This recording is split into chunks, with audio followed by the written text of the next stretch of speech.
Welcome back, everybody, to another breakdown that we will be doing about Takayasu once again, and in a similar situation, falling to a playoff loss, or rather just choking away his lead. But of course, he did put up a lot of really good sumo, and you're going to see some overlaps, especially in those matches with Abi on day 15, which we already talked about to a small extent, but excuse me, I've had a cold this past week, but this video should be posted after the Banzuke comes out, which I'm not going to be able to make that video because I am home in New Jersey celebrating the Christmas holiday. So Merry Christmas to everybody. This should be coming out a couple days after Christmas and after the Banzuke drops. So I really hope we have some interesting stuff to look forward to there. I will be posting a video about those young guns. I'll be working on the script while I am out in New Jersey. But to make a very long story short, let's just get into Takayasu's breakdown here because I need more content. And don't forget, if you haven't seen it already, I have all 15 of Takayasu's matches here on my YouTube channel, as well as other highlights such as Teretsuyoshi's 0-15, the requested Hirado Umi, who performed very well for himself, as well as some top 10 videos that would definitely get you going if you really like some sumo. First things first, gonna identify them by the colors. Takayasu, well, he's wearing red, but we'll give him blue, and then all of his opponents are going to be in pink, like we usually do, because those are very easy to see colors. Apologies. But here we go, Takayasu versus Waka Takakage for their first match of the tournament. Versus Shodai there. Let me lower the volume just a bit. Takayasu going high at the Tachi-ai, performing some good Oshizumo, keeping Waka Takakage away from the belt, going really hard on those slaps up high to the face, keeping his footing underneath him until finally he gets the advantage against Waka Takakage and is able to get the push out. And you can see he's even gassed after this match. Going back to the beginning of the match, I think it's pretty plain to see how he performs and how he wins it. So we'll go through at half speed. It's a pretty solid Oshizumo, just right from the onset, where we have a little too far back, but Waka Takakage takes the big elbow to the chest. That's something you're going to see a lot in these Takayasu videos. He goes with both forearms in so he can push up and away his opponent, and then he's going to follow up with some Tsupari here. Be sure to keep note of that throughout the next 15 matches. I was going to say 14. He uses this big right forearm to keep Waka Takakage up and in his own control, and even almost gets the belt grip with this left outside, but this is where he's going to opt to take the step back. You saw he had the hand down here, but he actually slides the foot back and readies those shoulders for some Tsupari. He's pulling back this right arm right now so he could follow up with more thrusts to the face, and Waka Takakage simply can't really handle the heat here. We're only going at half speed, but Waka Takakage, he's not really putting up any resistance. You can see Takayasu is the one taking steps forward. He's the one, moving back on his own accord. He's the one setting the pace for the match right now with all of these thrusts. And Waka Taka, you can even see right here, is trying to parry with this right hand up on the forearm, trying to do the same thing with the left hand up inside. But even through those parry attempts, Takayasu is going to continue to thrust those hands high, get slaps to the head, slaps to the face, and it's Takayasu in control. He was the one moving around the outside. He was where Waka Takakage is now. He's where he is right now. All of the basics of sumo are there, keeping his shoulders and feet and hips square, and I know I labeled that wrong, but he's performing very good, very solid sumo. Nothing that's out of the ordinary, nothing too exciting or amazing, but I mean, the fact that he's performing it at such a high level is exciting and amazing, but that's, you know what I mean. Takayasu here on the offense the entire time, and right there, he nearly stumbled forward. but catches himself, and you're gonna see, instead of like swinging this foot around to try to pursue, he swings this foot back and resets it so he can keep his footing. He's playing very carefully, and that's something we saw on day 15 against Abi. He plays very carefully, very slowly in this tournament. So he brings that foot back, keeps his footing underneath him, and right there, that's where he gets the advantage against Wakataka Kage. Well, it's a couple frames before this, so let me back it up. He's going to get a good hand underneath, or rather, all right, just a little more. There we go. So right here, he has the hand up on Wakataka Kage's face. And like we've said in a lot of other matches before, when you feel that force up against your face, you yourself want to resist it and push against it. This is where Takayasu takes advantage, because he's going to deflect this force to the side. We've learned about vectors in physics. I said that at the last video too.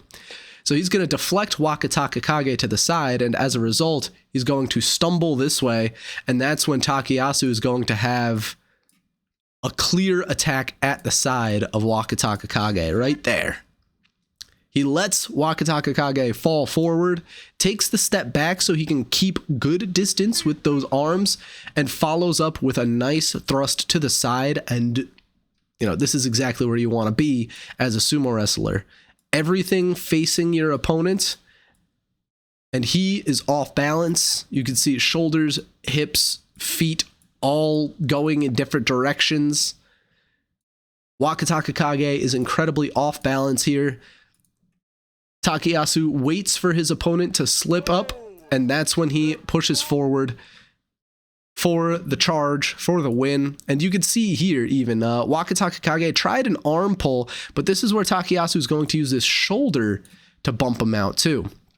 And if Wakataka Kage could have gotten a little bit more to the side, but the Gyoji is in the way here, then maybe Wakataka Kage gets the pull out. But Takayasu is going to plant this big left foot right here, and he's going to shift momentum this way so he can get the big shoulder charge into Wakataka Kage and earn the victory.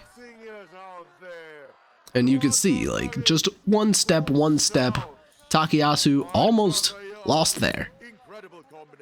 But it was a very nice, solid sumo match. Oh yeah, that's another thing too. For some of my videos, the audio was messed up on day 2, so you're not going to have any audio from live, but you will have me talking over it. So, Takayasu versus Shodai. Takayasu getting low, grabbing the arm, keeping that left arm on the belt. That way he wasn't getting pulled by Shodai, but then Shodai counterattacks in the middle of the ring and gets the solid push out. So, already at full speed, you can kind of see a few mistakes that Takayasu makes right there. He's getting pulled by Shodai, but like I said, at full speed, he does have this left arm on the belt. And that's kind of what saves him from doing anything else, because if he doesn't have that left arm, then Shodai is going to get around his back and just push him out from behind. If Takayasu, you know, we've seen it before, he might try one of those like Hokuto Fuji spin moves where he spins back around this way and tries to recenter himself. But, you know, we don't really know what would have happened if he didn't have the belt, the grip belt. So this is a bad position already for Takayasu. Shodai has that advantage there.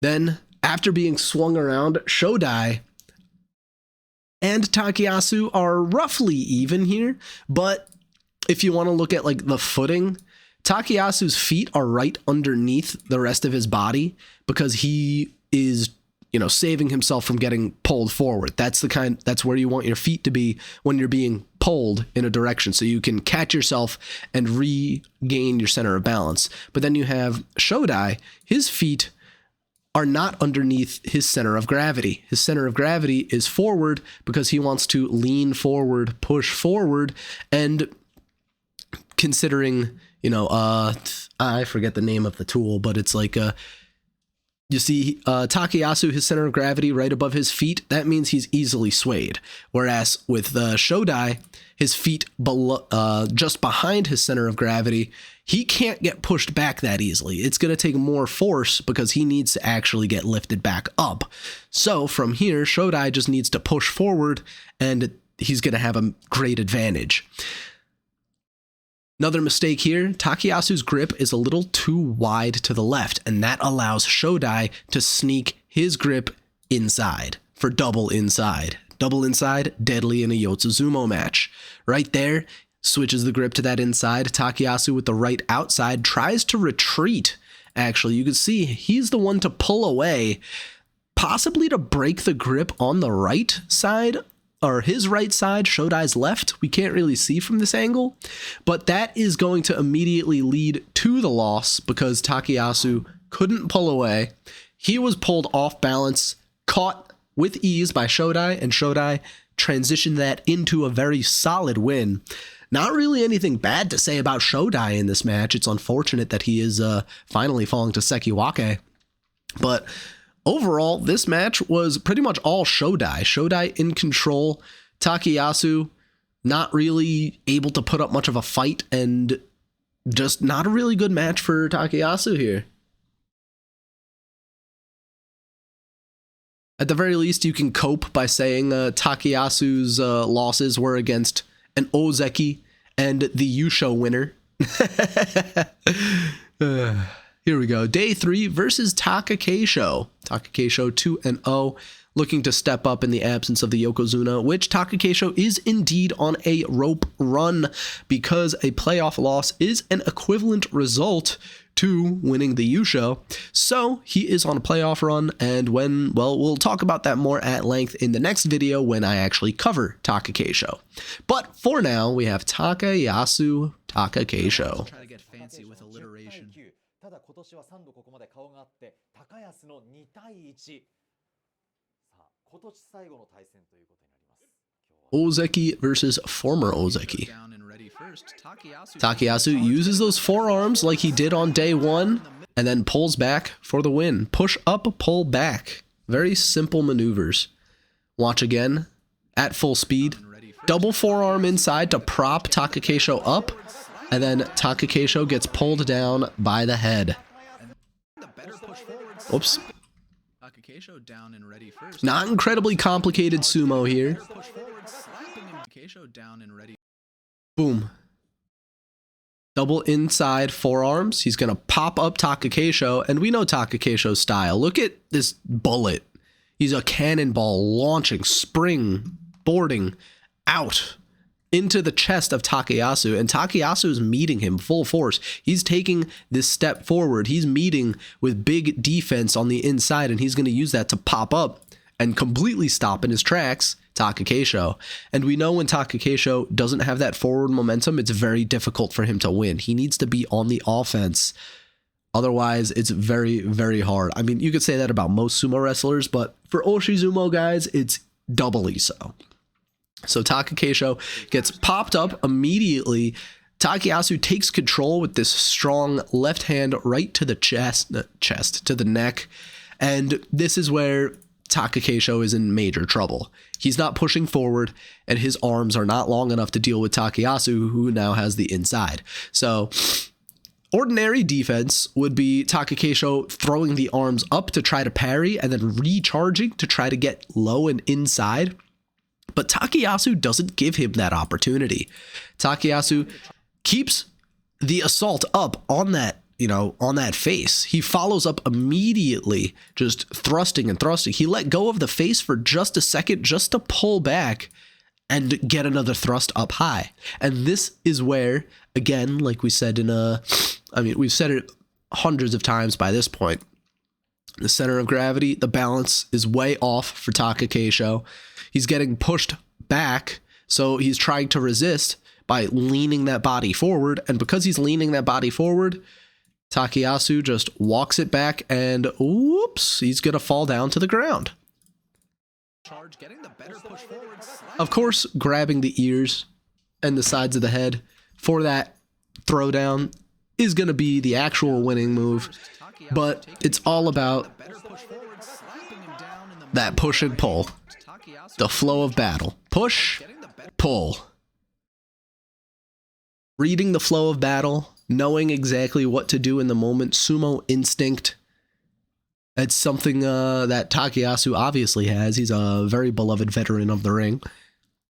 And a very solid match here against Takayasu. Again, not anything groundbreaking or earth-shattering, just very solid Oshizumo from Takayasu. Next up, he's going up against Hoshoryu.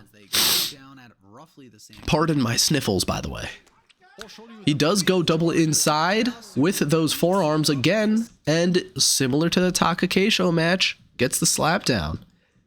This is almost a perfect freeze frame, too. So he's gonna, bam. Looks like Hoshoryu actually gets the better of the charge. You can see Hoshoryu, he's leading even more with this strong charge forward up into the chest of Takayasu. Looks like Takayasu is pulling that head up and away to try to dodge, any major damage to his face. Spoiler alert, or foreshadowing rather. But this right hand low and inside, it looks a little too lazy. Like usually, let's, we have a person facing us right here. He's trying to get his arms, like these are the shoulders, let's say.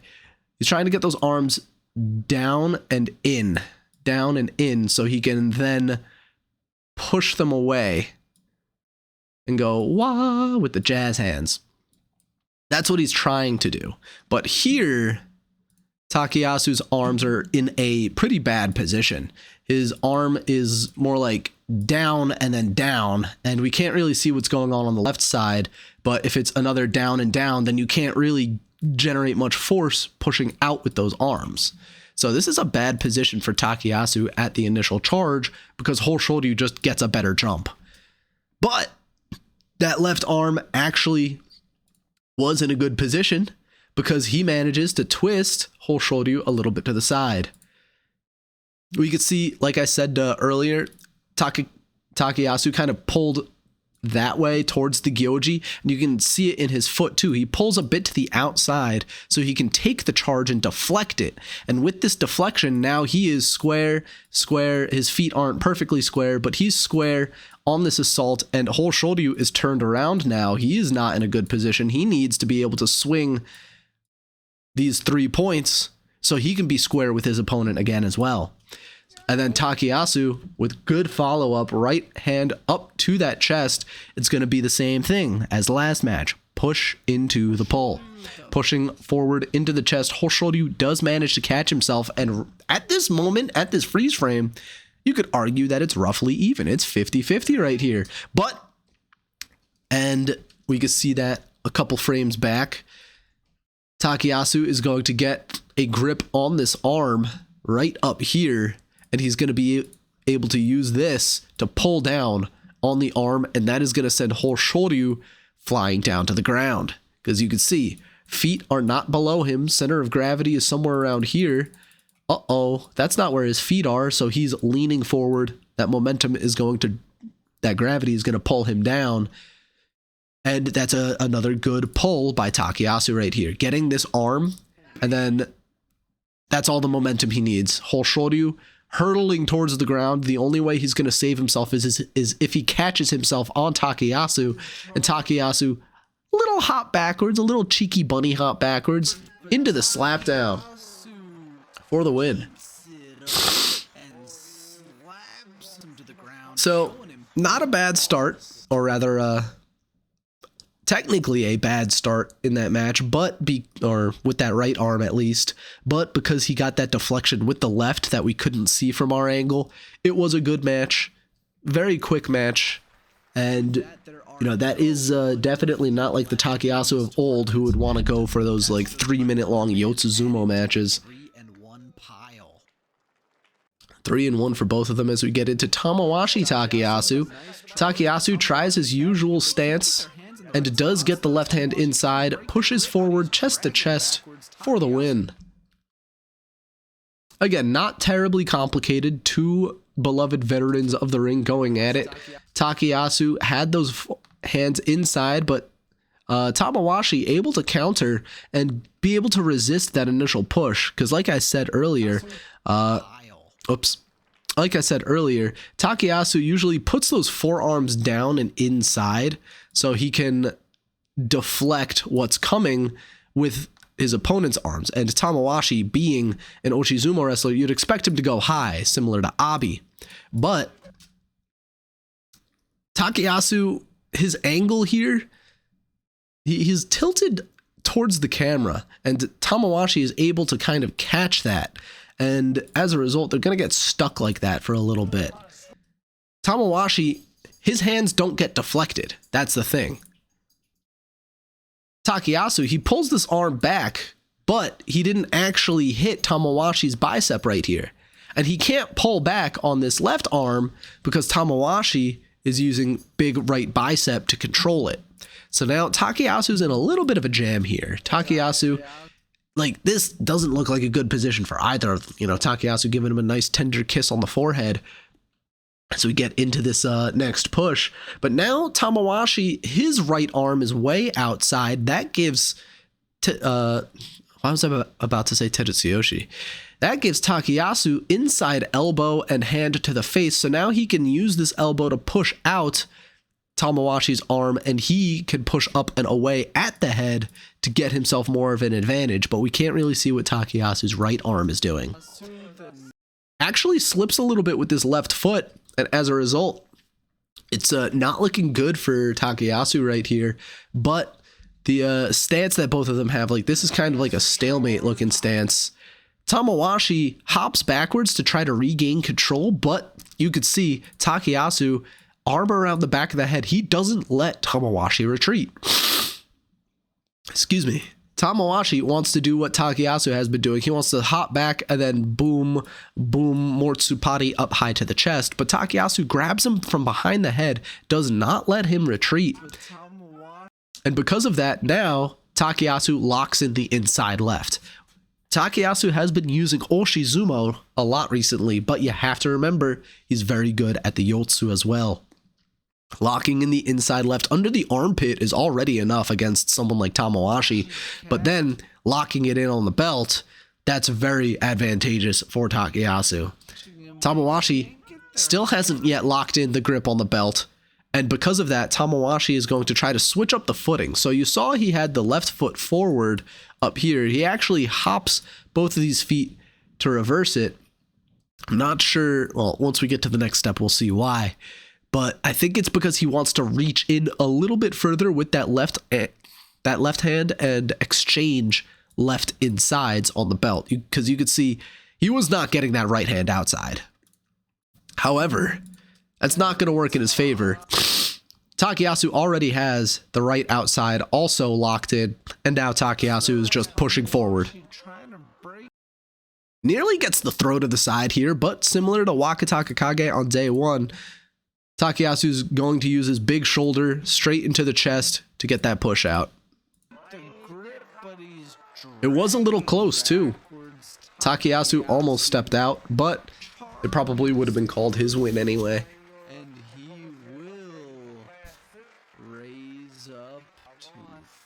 Another solid win for Takayasu here as he goes to 4-1. Next up against Takayumi. Takayasu, huge charge forward, Takayumi. Yeah, huge charge forward, but Takayumi manages to recover. Although in Yotsuzumo, Takayumi is not that strong. Takayasu just pushing forward, lifting up Takayumi by the belt. Taking it slow, pushing forward, taking his time with it, and getting the Yorikiri. So right off the initial charge, you would think, oh, this is Takayasu 100%. Because, again, hands low, down, and it looks like Takayumi actually goes for a sidestep. He doesn't try to go for a full charge. Like, you could see that right foot from Takayumi went from here to here. I think what Takayumi was trying to do was deflect and resist this charge from Takayasu, which, as you can tell, kinda didn't work. So, Takayasu gets the big charge forward, follows up with huge hand to the face, disorienting Mitakeumi, and now Takayasu following up, going for another push to pull. He had that big hand to the chest and then pulled back and away. Now Mitakeumi is stumbling, but Mitakeumi catches himself, gets the big left hand up on Takayasu's chest, and is able to push forward through Takayasu. So now at this freeze frame, relatively even. Not really anything going back and forth until we get to right here. Mitakeumi, those hands kind of slip off to the side, and now they are exchanging chest to chest, and that is really risky. Because now Takayasu locks in the left outside on the belt, and Mitakeumi, he doesn't have that shoulder low enough to get that right hand inside. He needs to dip this shoulder just a little bit lower, extend that arm's reach so he can get the grip on the belt, but Takayasu already has that left outside. He has the control now, and even though Mitakeumi is trying to fight back chest to chest, basically, at this moment, this is where I would say it's over. Because Takayasu, we know he is very strong when it comes to Yotsuzumo. Mitakeumi, not exactly the strongest, but we can look at something interesting here. Let me pull up Takayasu's stats. In this head-to-head, it is 21-9 in favor of Takayasu. And a huge variety in those wins too. Yorikiri, Uwatenage, Oshidashi, Kataskashi, Tsukiotoshi, Tsukidashi, Kubinage. Like, Takayasu just has Mitakeumi's number. And now that Mitakeumi has fallen into this position where Takayasu is heavily favored, it's really not looking good. It's really not looking good for Mitakeumi. And from here, it's simple Yotsuzumo. Takayasu is going to keep his feet underneath him. He's going to push forward very simply, nothing too complicated about it. Has a grip on the belt, pulling Mitakeumi up. Mitakeumi doesn't have a grip on the belt, and no resistance. That's the win. Takayasu with the huge win. Pursing his lips, looking like a Next up, we have Takayasu versus Daisho. Daisho is already squatting down, prepared for the match. Daisho gonna go down first as well. Takayasu doing that usual thing he does to get the advantage against this Oshizumo wrestler. Nearly got the kill early on, but does get the slap down in the middle of the ring. And it really all does come from this Tachi-ai. And it's been said by a lot of sumo analysts, a lot of sumo wrestlers. I've probably said it half a dozen times too. When you win at the Tachi-ai, your chances of winning the match are very, very high. And right there, Daisho does have a good lean down forward, trying to get, a good push. But Takayasu, he fired off, and he has those forearms down and in, so he can push up and deflect Daisho away. Daisho also doesn't have these hands going up to the face like he usually does. He has the hand to the outside here, which is really unusual for him. So overall, just a bad Tachi-ai, I think, for Daisho. And I think we'll just play the rest of this match at half speed, because from here, you can really see Takayasu takes the advantage, immediately follows up with another slap to the face, pushing up high, and even though Daisho resists it, Takayasu, nice pull down on this arm. Daisho kept this arm solid to the chest, and Takayasu using this right arm outside, and with this nice sidestep over just a little bit, gets the left arm on that, gets the left arm on the extended left arm of Daisho and goes for the slap down right there. And it almost works right there. Right there. Daisho stumbling, Takayasu in a fantastic position, but not enough room to really take advantage of it. Plus, Daisho is able to kind of withstand the attack. Here, though, Takayasu, again, very advantageous position, big left hand to the face. Like, when you have your opponent's hand to the face like that, it is very, very hard to deal with. So big left hand to the face. Daisho does get recentered, but he's still not doing his brand of sumo. And I say that unironically. Like, you know, we make fun of the, oh, I just want to do my brand of sumo. And really, if you can do that, you will win. But right now, Daisho is not doing his usual sumo, and that's what's kind of killing him. It's because he can't get those hands up high to the face. He can't disorient Takayasu. Takayasu is in full control of this match.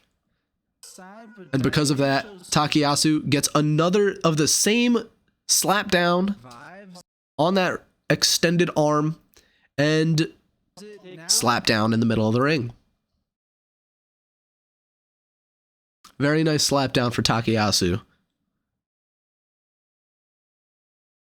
He gets slaps down a second time, down in the middle of the ring. Hataki Komi. Takayasu 6-1. Coming into this next match against Kyushu Basho. Takayasu getting the right forearm to the face. Yeah, gets the usual Tachi-ai, but he's got a lot of misfires here. He missed quite a few attacks, and he keeps getting turned by Kyushu Basho. Slowed down by Kyushu Basho in the middle of the ring too. This is a sloppy match for Takayasu right here, but because it slows down, this is where he has the advantage. Gets the throw. He doesn't even need to finish him off. Takayasu with the win. So this match is really interesting because Takayasu, like, that's a really good freeze frame for what's going to be coming in the future. You know, like, Takayasu whiffs on a lot of attacks here. Like right here, he gets his usual Tachi-ai, but Kyushu Basho is actually countering that by getting this left hand up in the armpit, and he's going to push Takayasu to the side, deflecting Takayasu to the side like that. Kyushu Basho stumbles a little bit, but now they're going at it once again. The right forearm to the. That was a really strong parry right there. Hold on. If I can go back just enough. My attention is also a little bit split because the Flyers are down 3-4 in 1 minute left in the third period. But this is a really good, like, big deflection right here from Kyushu Basho. He's gonna, like, rip that arm up so he can push. It's a new phrase that you can do in sumo. It's when you pull and push at the same time. He's pushing it away. So he's gonna rip this arm up and really hard deflect parry that away from Takayasu. And then right here, another big miscue. Takayasu just completely whiffs this thrust. And from right here, you would think, oh, Kyushu Basho has it. He's going to get a grip on the belt and he's going to get it. But that's not exactly the full story here, because now Takayasu, oh, wow, Kyushu Basho, really good position right here. Kyushu Basho used this left hand up on the armpit to deflect and lead Takayasu up and away. But Takayasu catches himself on the Tawada. Look at that right foot back there. Catches himself, is able to swing the feet and hips back around so he can withstand the coming assault. And he's actually still on the retreat here. He doesn't just stand there and try to take it. He's on the retreat. He's backing up so he can regain his footing. And from here, it's still a little chaotic. He deflects the attack from Kyushu Basho right there. Kyushu Basho just, you know, solid usual pushes to the chest. Another slap down attempt here from Kyushu Basho. Hit this outside arm again, like how Takayasu has been doing it to his opponents, and now Takayasu going tumbling down again.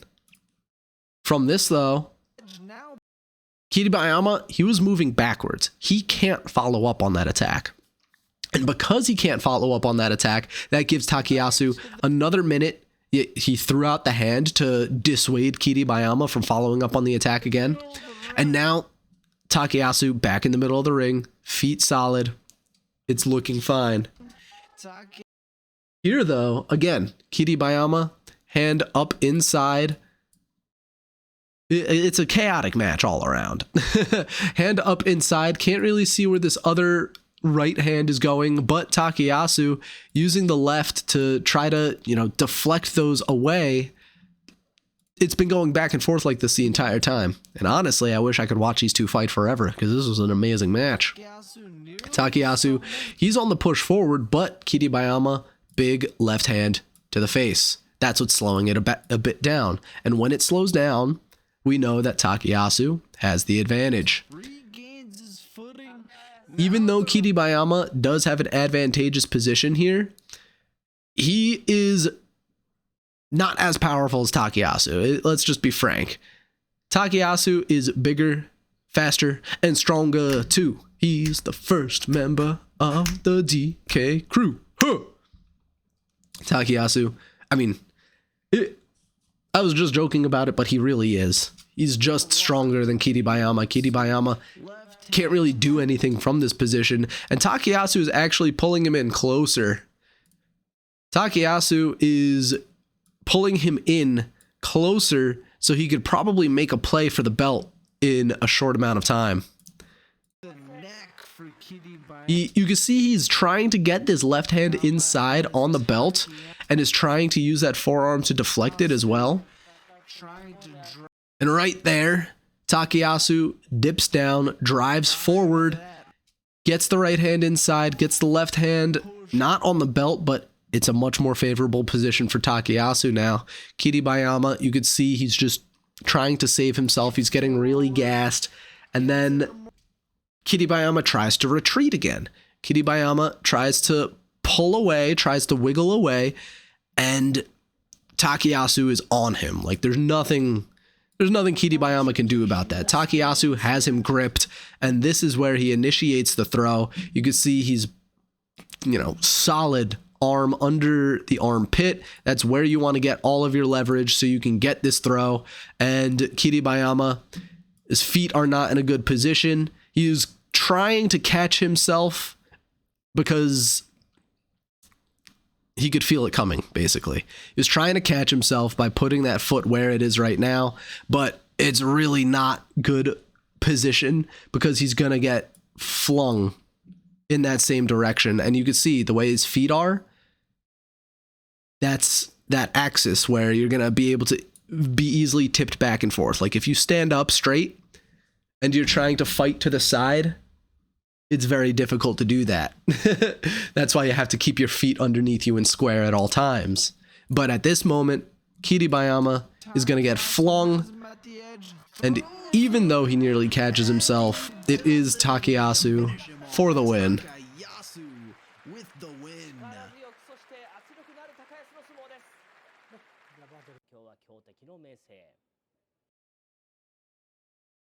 I don't like breaking down those more chaotic matches because it's very difficult to go from beat to try to see what they're doing and thinking.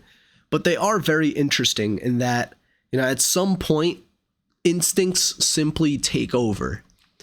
Like, you can't really calculate what the hell you're doing when, like, you miss an attack like that. You have to pull back, pulling back again. Now Takayasu gets deflected again. He's pushing forward. Now that it's slowed down, you could finally take a minute to breathe and think and say, okay, now we're going to try to do this. Like that, those first couple of seconds in the match, all instinct for Takayasu. Including that miss, yes. Takayasu getting the right forearm to the face. Kiribayama trying to deflect the blows. Takayasu recovering from the edge. Now like a lot happens here. Nearly stumbles, regains his footing. Now they're locked in and beat to beat. I'm pretty sure they don't even know what they're doing, A very exciting match otherwise, and that's the stuff we really like to see.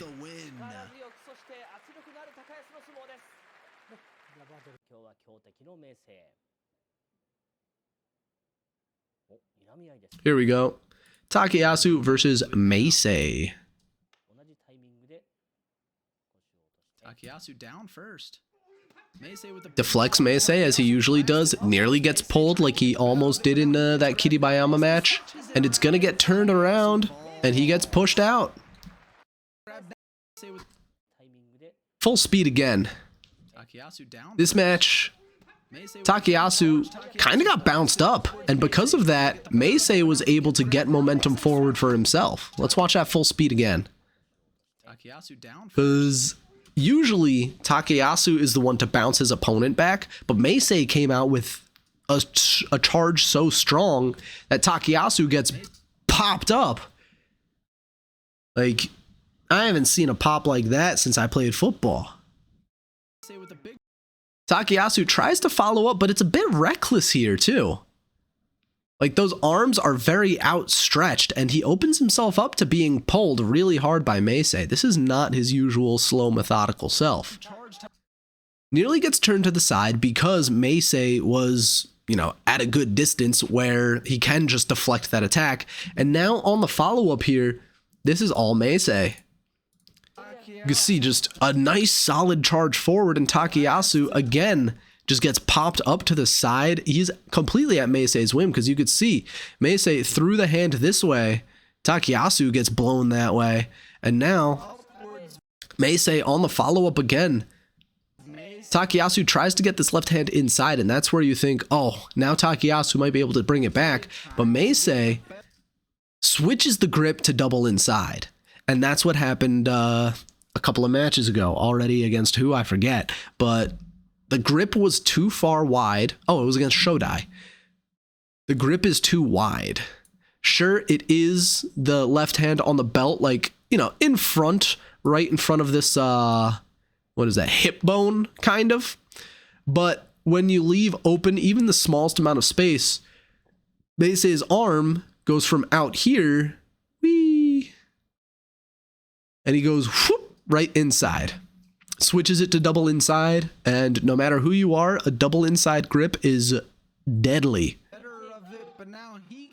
And in response to the double inside being given up, Takayasu tries to pull back like Tochinoshin does, where he has the hand around the back of the head trying to go for a pull throwdown, something like that. But that's when there's really nothing going. There's nothing to do here. There's nothing you can do. You've already lost. Meisei with a very nice win right there. Meisei really quick on switching those grips so he can get Takayasu, grip on the belt. I've said it again and again. When he was slow and methodical and, taking his time with it, it was good sumo. Right there, it was just that one overextension, and we can go back to it. It's that one overextension. Right here. He follows up with his arms, but not the rest of his body. That back leg is still back, so he's really overextending himself here, and that just allows Meisei to get a really easy deflection, and that's kind of what leads to his loss. It was reckless. Reckless, similar to the Kiribayama match, where he almost lost a handful of times, but, pulled it back. And it's when he's reckless that, anybody, when you're reckless, you're more open to losing. That's why Ichi Yamamoto goes 8-7 every time, Tobizaru versus Takayasu. Takayasu, solid, slow, and similar to the whole Shoryu match, just pops him up and then pulls him down. Solid double forearm inside, as per usual. It's gonna pop Tobizaru up and back, and Tobizaru, he's a small guy. He can't really take this charge like he usually can. Hand up high to the chest, to that, what is that, a clavicle? Solid push forward, and this time Takayasu is following up with his feet underneath him. Tobizaru does try to go for a bit of a slap down on the arm here, does try to go for the pull and a slap down, but that's not going to work. You see his left arm right here is defending against Takayasu's outside right, but Tobizaru doesn't have the strength to go for a slap down right here on Takayasu. Uses that to try to dive inside, and now that Takayasu has given up that inside, this is where you see his hands meet behind the head, and he's going to just pull him down, double-handed. Not really too much to it, because this is where Tobizaru smacks the ground, slap down, Another quick win for Takayasu. The push up into slap down. Whole shoulder, you push up, slap down. Takakeisho, push up, slap down. Tobizaru, push up, slap down. Nishiki Fuji doesn't really get a push up, can't get the slap down, and he is getting pulled around the ring, but manages to follow up, regain his footing, and similar to that Wakataka Kage match, nearly gets pulled out at the edge and gets the win. So let's go slow speed on this from the start. He doesn't pop up Nishiki Fuji like he usually does. You know, that right arm, again, is a little too low, like we explained in an earlier match. That right arm is a little too low, so he can't get a good pop-up. And even then, Nishiki Fuji actually tries to dive down for an immediate grip on the belt. And that is going to alter Takayasu's plans. Takayasu has to pull back now, and because he didn't get such a strong push up, the pull down attempt is equally as weak. And it's like, you know, you ever play with those door stoppers as a kid where if you pull it back all the way back and it goes boing. This same idea applies here. If you push him up further back, then he's going to be able to spring forward even harder. But because he didn't go that far back, it's just a little like, brrr, you know, not the big brrr, it's just a little brrr. I hope I explained that in a way a human can understand. But I think that gets my point across now. I'll just put this on real quick. Whoopsies.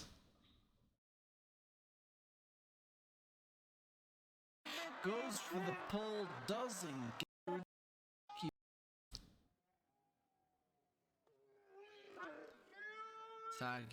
Takayasu nearly gets the slap down there, but again, not enough momentum to get that slap down, and Nishiki Fuji does have his feet underneath him, turns and recharges. Takayasu, with a nice parry here, goes up high to block that high right arm from Nishiki Fuji, and because of that is able to get a much better follow-up. Tries to go for the left hand inside, but this is where Nishiki Fuji, now it's his chance to go for a pull here. And as he's pulling, again, look at Takayasu's feet. He leaps forward and keeps his feet underneath where his body is going so he doesn't get pulled. Now, if at this exact moment Nishiki Fuji pushed him, he'd just fall right on his ass. But that's not the way things are working, because Nishiki Fuji is going for this pull back and slap down move, the Kataskashi. But it doesn't work here because Takayasu is able to catch himself and stay with his man. Follows up, nearly slapped down again, but keeps his footing. A little chaotic here, but now Nishiki Fuji gets that big right hand to the face from Takayasu, just pushed up and back and away. Not really looking good at this point for the guy, because now it's followed up really well. Takayasu throwing that right foot out and going, yatata, yatata, jazz hands. And those jazz hands are going straight to his face. Pushing forward really strong. Big step forward. A little off balance when he took that step. That's why it looked so silly. But with that big step forward, good solid follow-up. And right here, again, nearly pulled out. And we're going to see why. Because Nishiki Fuji, you can see him winding up for it. He has his shoulders, you know, lined up like this so he could swing those big arms to try to deflect the oncoming attack from Takayasu, which almost works. It almost works right here. And he nearly gets the pull. And it's not like day one where, you know, he actually, Takayasu actually uses the shoulder. Whoops, that's not the right color. Where Takayasu actually uses the shoulder to push through. He's actually being pulled away to the side, and if Nishiki Fuji can somehow survive this, then he gets the win. Or so you thought, because Takayasu planted this foot really hard right here, and he's going to use that to push his body that way and get the push out.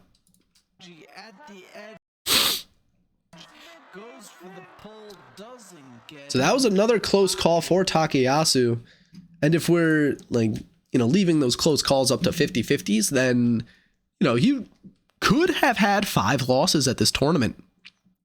He could have had 5 losses. At this point of the tournament, at least. The one against Tamawashi, the one against Wakataka Kage, and the one right here. But that's not how it works, and he is 9-2. Oh, the wind is so wicked right now, it's like actually blowing stuff around. It's because of the storm in North Texas. Up against Ryuden now, he gets the pop-up, but Ryuden nearly kept the grip on the belt, unable to keep it. Push back, pull down. How many times has he done that? That's the 4th time he's done that this tournament. Push up, pull down. And it's not even that complicated.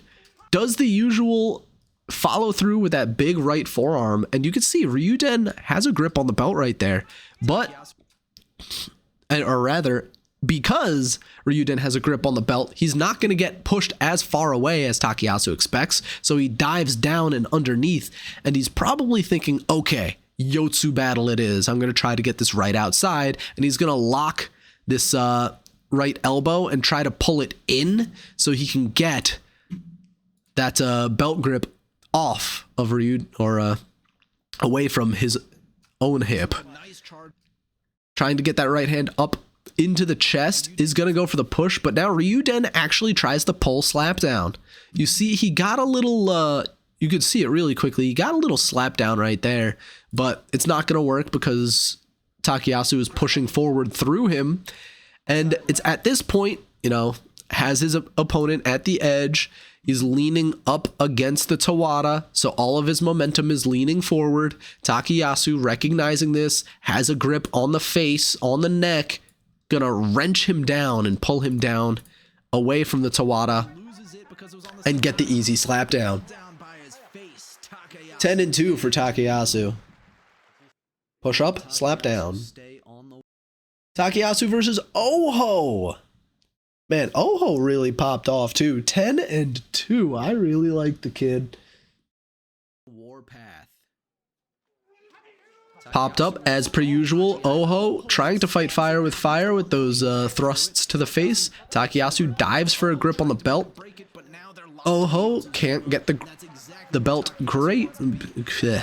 I can't speak right now. But it locks into Yotsuzumo, and Takayasu, much more experienced, much stronger, is able to kill Oho. So, relatively even at the Tachi-ai here for both men. Relatively even. Takayasu does have the advantage, but Oho, you could see, he's actually pushing up at that armpit to force Takayasu's thrusts to go higher and higher until eventually they're going to stop missing his face. Please stop missing my face. Oh my god, stop hitting me in the face. But right here, they're going head to head. Oho still has those hands inside. And Takayasu with this right arm outside, that's not a bad position to be in because it's on the shoulder right here. And because of that, he's going to be able to, push back, follow up with more thrusting, if he can at least. And he does. He gets another solid right hand straight to the chest. You can't really see it, but it's, coming through right here. My beautifully drawn hand right in the middle of Oho's chest. And Oho, like I said, it's relatively even. He's fighting it back. He's pushing back really powerfully. Let's slow it down at this point because it's nearly from here that we're going to get into that Yotsu battle. Gets a nice hand to the face, and Takayasu, recognizing that this is going to be a hard match if he stays at length, dives for the belt. And you can see it's just a little grip, but he gets it. And he's going to use that to pull himself in and get a better grip in this Yotsu match. It's barely a grip on the belt, but it's just enough for the expert to pull himself in. And you can see it's only maybe on the most outer layer of the belt because there are other layers sagging out from underneath, but that's all he needed to pull himself in, and now this match is much more difficult for Oho because Oho, he is trying to break the grip here, but Takayasu is already chest to chest now, and even if he loses this grip, Takayasu could still lock in a right-handed grip because Oho is committing a lot to try to break this the grip on his right hip. Fights for the grip on the belt. He can't do it though, and he's trying his damnedest to make it happen, but that just allows Takayasu to get in the most comfortable position of any Yotsuzumō wrestler's life. Outside right, inside left, both locked in on the belt. And from here, it's up to Oho to try to use that inside left on the belt. And, well, usually in this position, it's very difficult with your outside right not really doing anything. The most you can do with that is try to pull up this arm that Takayasu has and try to break this grip. But if you can't do that, then it's basically 2 hands to 1. 2 hands versus 1, 2 grips versus 1. It's very difficult to come back from something like that. Now they're locked into Yotsu's. And you can see Oho does kind of give up on it. There's not much he can do except maybe try to switch the grip, but if he does, then it's going to be a kill shot.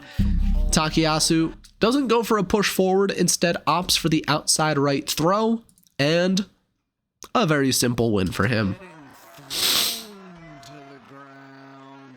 Oho fought valiantly there, but ultimately takes the L as we get into the next one.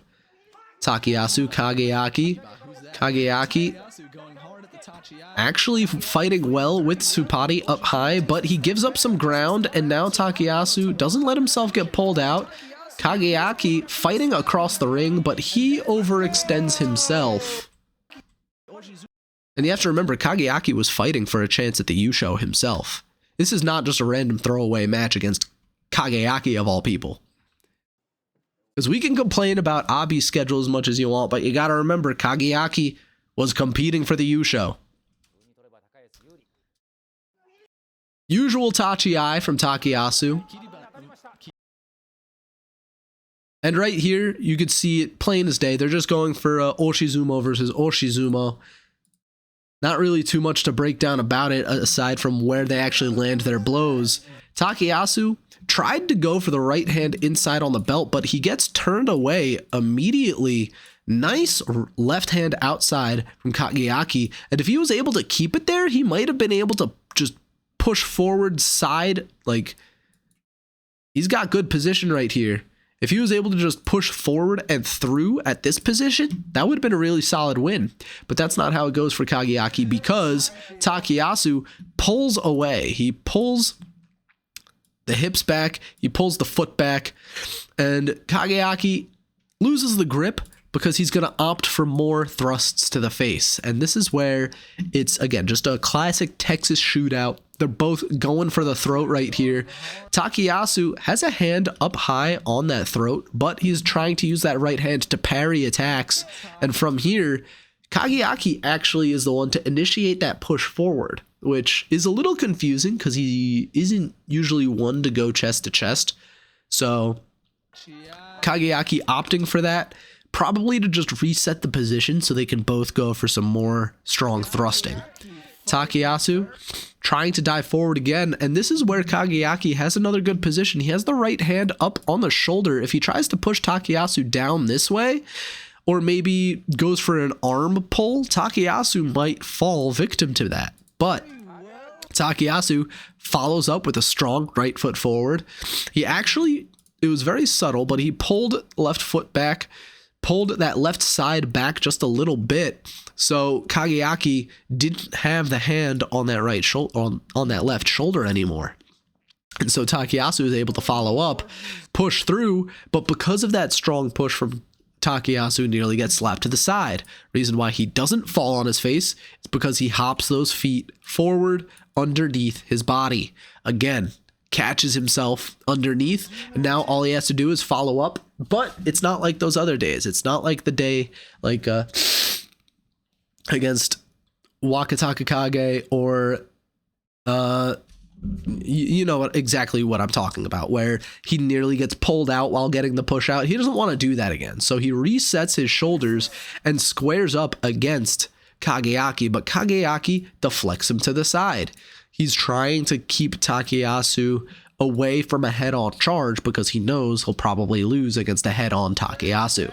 So Kageyaki with a really nice jump here, leaping to the side, Just a nice little sidestep to dodge the attack, and now Takayasu nearly falling victim to that thing I was just talking about. Takayasu, if Kageyaki had a faster follow-up, he gets a slap to the back, and Takayasu goes tumbling forward out of the ring. But Kageyaki doesn't really have a follow-up because he was still resetting himself. It's a situation where the counterattack doesn't have a follow-up because you're still in the process of that counterattack. So can't really catch himself, and Takayasu has the opportunity to catch himself too. They reset just like this, staring each other dead in the eyes, and Takayasu already has this right hand up, whether it's going to be for a deflection or a push forward. He has hips square, feet square, shoulders not really square, but it's because he's, pushing this right arm forward. He's pulling this left arm back to try to go for another push forward. Kageyaki, all he really needs to do, reset his feet on the dohyo. He has hips and shoulders square, looking directly at Takayasu. This is a good match so far for both men. Kageyaki, however, instead of solidifying his feet underneath him, he's taking these small steps over to the side, which I don't really like, because I feel like if he were to square up like Takayasu is right now, he'd have a better position, a better shot at trying to go for thrusts and deflections. And we can see right here Takayasu has the right hand on the shoulder to try to slow things down, try to keep Kageyaki at a distance. With that though, Takayasu tries to go for the pullback, but now Kageyaki, that pull attempt was really weak. He didn't have a very good grip and wasn't able to get a slap on that back shoulder, so that pull attempt, now it just looks like Takayasu retreating around the side of the ring, and when you're moving backwards, that means your opponent is moving forwards, and when your opponent's moving forwards, that means he has a lot more momentum to charge straight through you and charge you out of the ring. But Takayasu stays on the slapdown attempts. Kageyaki, I don't know if he's not used to running forward or not, but Takayasu, expert slapdown here. On the retreat the entire way, he legit goes from 9 o'clock to 12 o'clock. Well, actually, if we're being more goes from 5 o'clock to about 2 o'clock on the dohyo, all the way around the ring on this retreat until he finally gets the ideal slap on the back.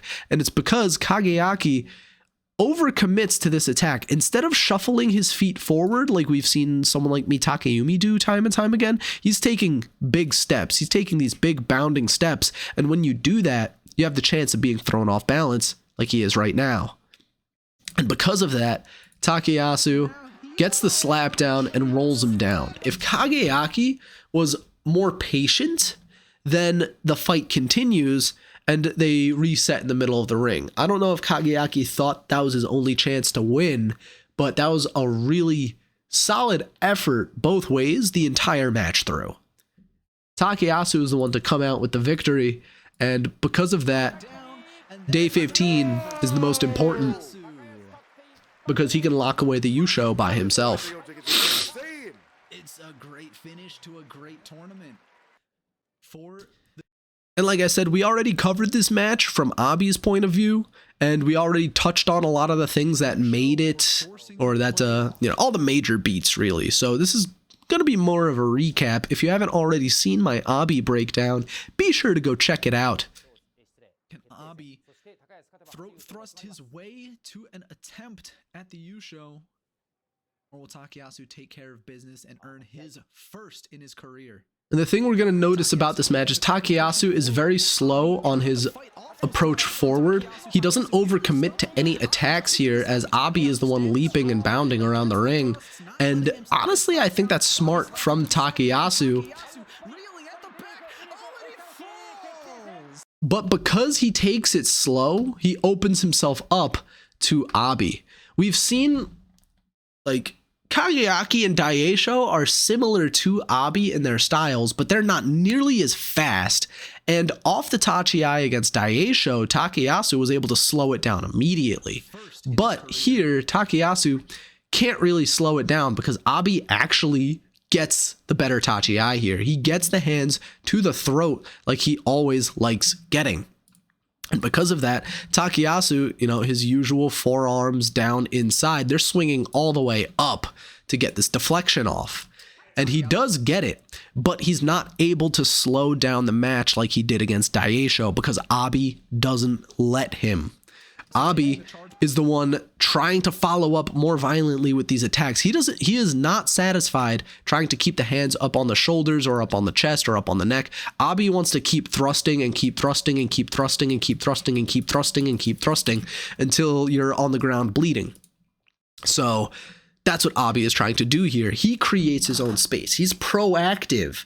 Whereas in that match against Daisho, in that match against Kageyaki, it was more Takayasu controlling it than it was, him countering his opponent. So here, Takayasu's perspective, he needs to slow down Abi some way, somehow. And he is taking it slow himself because he wants the match to be slow.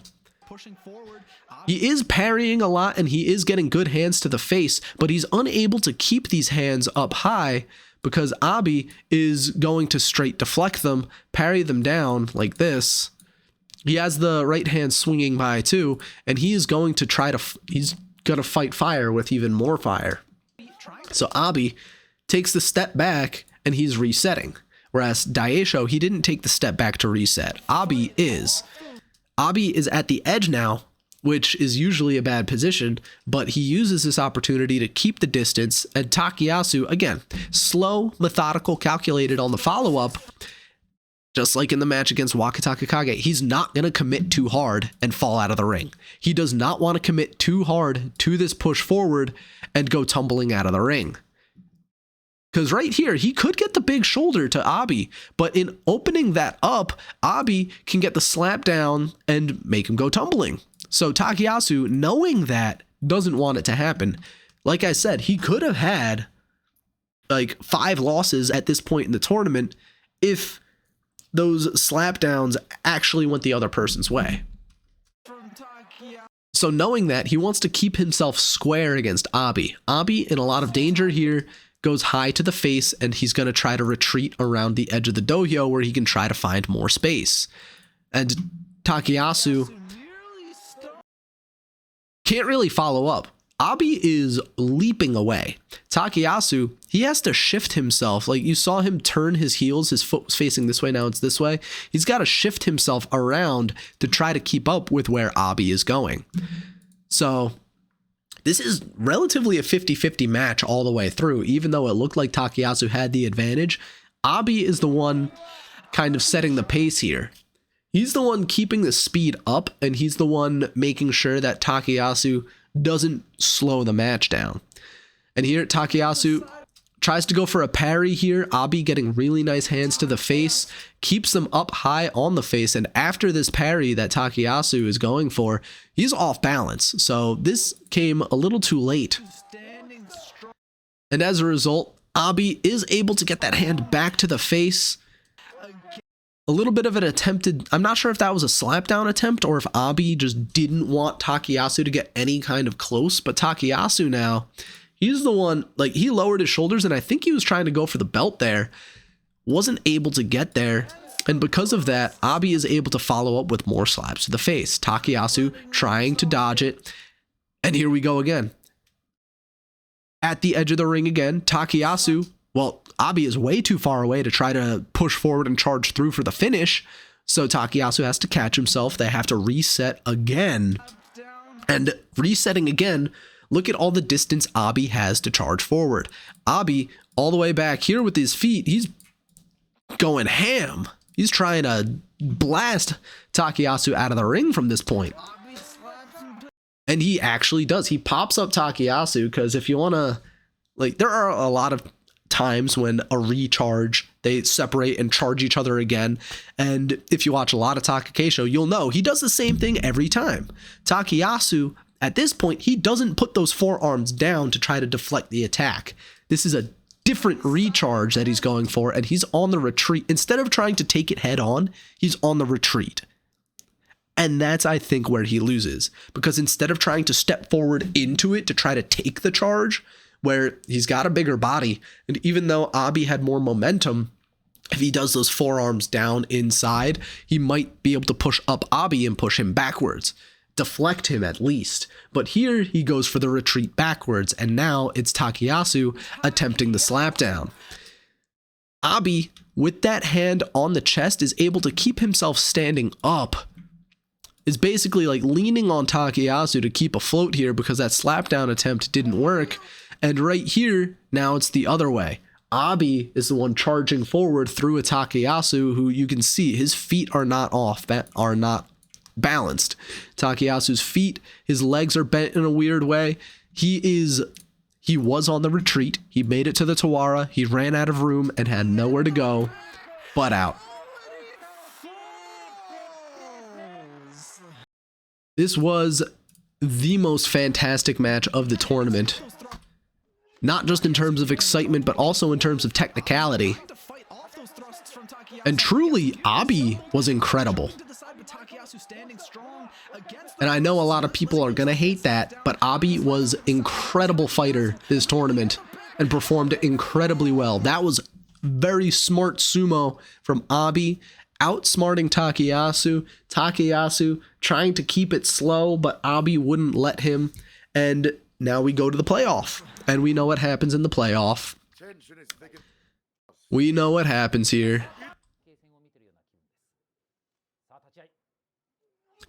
Henka. But it's like I said in the Abi video. Takayasu actually sniffs out the Henka. Takayasu gets the grab. Takayasu, he gets that low hand on the belt. He gets a grip on the Sagari. And like we said, when Takayasu goes for his Tachi-ai, he brings those forearms down and in so he can pop up. But right here, he's going for the belt. He saw this coming. He knew the Henka was going to happen. But because of the way Abi's chest hits Takayasu's head, again, we don't really know what happened. It might have rattled his head. It might have, done something bad to his neck. We don't exactly know.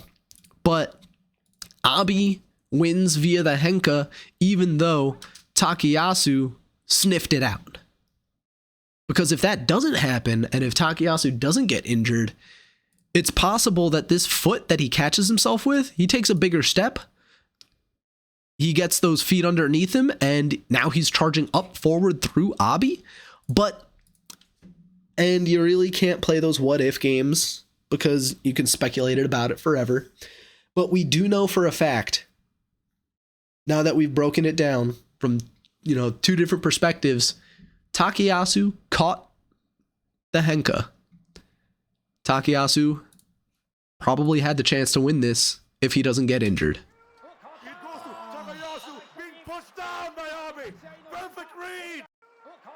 And there's so many things that go into it because sure, you could argue that the slapdown would have happened anyway, and because he only had a grip on the Sagari, that it would have happened like this anyway. But you have to understand, like, in the heat of the moment, when something goes wrong with your body, everything gets weird. Especially a concussion. Like, you're out. You're out of it. We've seen it before, even in sumo. When they're concussed, they're out of it. They're just like, what's going on? So, in that moment, Takayasu having that neck snap, having that head possible concussion, again, I don't know. If we do know, I wasn't told about it, or I didn't read it in the news. All I got was Takayasu's mom on Twitter saying that he's okay.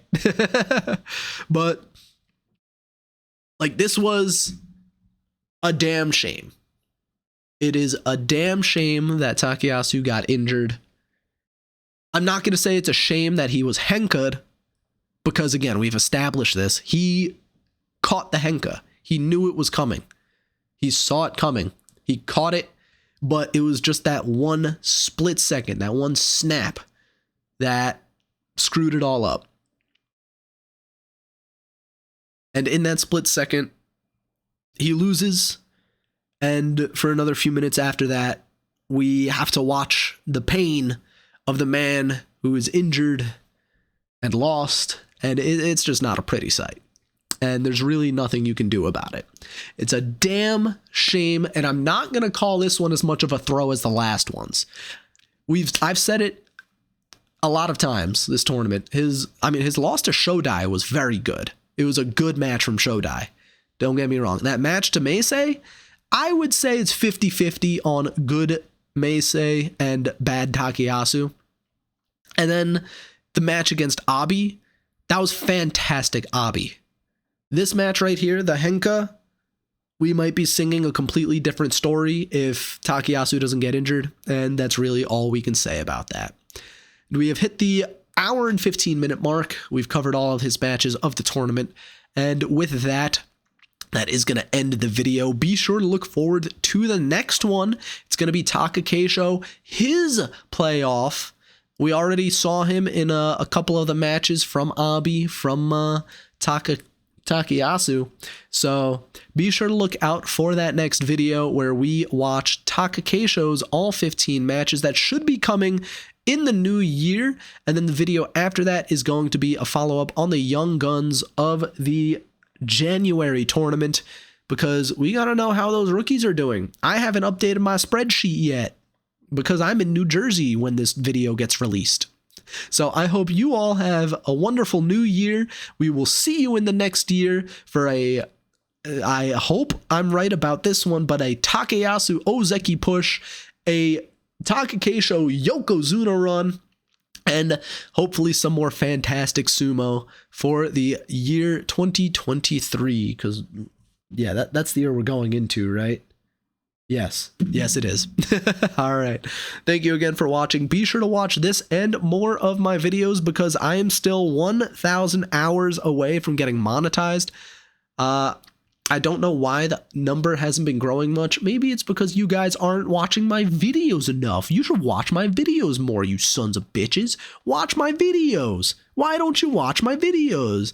Do you hate me or something? Come on now. Why are you making me look like this? You're making me look like a clown because you don't watch my videos.